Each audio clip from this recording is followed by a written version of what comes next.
Here are 7 different ways that God may speak to you. And this is important to know because sometimes God speaks to us and we don't recognize it because we didn't know that God could speak that way. And Job talks about this, and it says that God speaks in one way or another, but man does not perceive it. Number 1 is that God speaks to us through his word. God speaks to us and gives instructions to us through the Bible. Number 2 is that God speaks to you in your mind through your thoughts. God speaks to our spirits, and one way that this manifests itself is through our thoughts. Number 3 is that God speaks through dreams, so make sure to pay attention to those dreams that you have at night. And number 4 is that God speaks to us through visions, so pay attention to some of those mental images that you may have randomly. Number 5 is that God speaks to other people, and we see plenty of examples of that in the scriptures. And number 6, God speaks to your heart.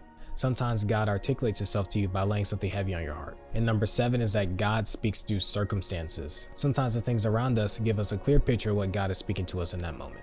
So be on the lookout for these different ways that God may be speaking to you. I hope this helped and that you learned something new. If you want more content like this, just go ahead and drop a sub or a follow.